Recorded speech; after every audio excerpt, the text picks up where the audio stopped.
क्या? संविधान खत्म हो गया तो क्या हम रहेंगे क्या? अगर SC ST OBC आपस में लड़ते रहे तो क्या संविधान बचा पाएंगे क्या? इसलिए आदिवासी परिवार के लोगों, देखो चुनाव तो आपको मैं कुछ कहूंगा नहीं। आपने 2 विधायक ऐसे चुन दिए हैं, एक कह रहा है बराबर करना है और दूसरा अपने बच्चों को पढ़ाने के लिए दिल्ली ले जा रहा है। अब मुझे और नहीं कहना है, लेकिन इतनी गुजारिश करूंगा, अगली बार चुनाव आए तो ऐसे विधायकों से विधानसभा भर देना जो आपके बच्चों का भविष्य बना ले। आपको गुलाम मत चुनिएगा। बाबा साहब से लेकर फूले साहब से लेकर इस देश के दलित पिछड़े आदिवासियों ने गुलाम चुना है, इसलिए वो हमारे बच्चों के लड़ नहीं पाते। अरे ऐसे लोगों को चुनिए जो अपनी कुर्सी के लिए नहीं, आने वाली पीढ़ियों की लड़ाई लड़े। एक काम वो करिएगा। और दूसरी अपील, जब भी जरूरत पड़े, इस देश में OBC समाज से आता हूं और OBC समाज के लोग जहां भी होंगे, मैं उनसे एक बात कह रहा हूं, प्रकृति पूजा हम भी करते हैं।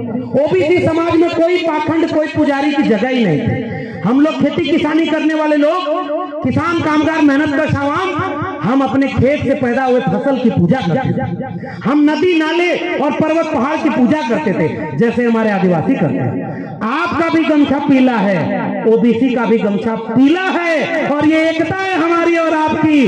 अब उसके साथ ये जो नीला गमछा है बाबा साहब के बच्चों का, ये पीला और नीला गमछा, ये जानते हैं क्यों एक है? क्योंकि हम सब पाखंड के विरोधी।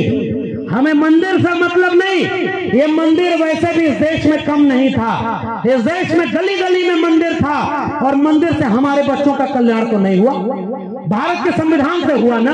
मैं प्रोफेसर बना तो किसी मंदिर से नहीं। अगर इलाहाबाद विश्वविद्यालय और दिल्ली विश्वविद्यालय न जा पाता तो आज आपके बीच में प्रोफेसर बनकर आंख में आंख डालकर जालिमों से ललकार कर कहने नहीं आता कि तुम जालिम हो और हम तुम्हारे खिलाफ खड़े।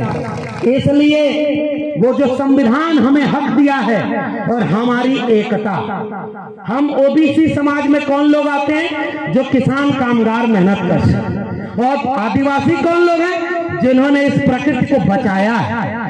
अगर इस देश में आदिवासी न होता दुनिया में, तो ये कब की दुनिया तबाह हुई होती और जल जंगल जमीन कभी बचता नहीं। अगर जल जंगल जमीन बची है तो आदिवासियों के लिए बची है, आदिवासियों ने उसे बचाया है। एक बात कहूंगा राजस्थान के लोगों, भारत का नक्शा कभी उठाइए, 3 नक्शा लीजिए।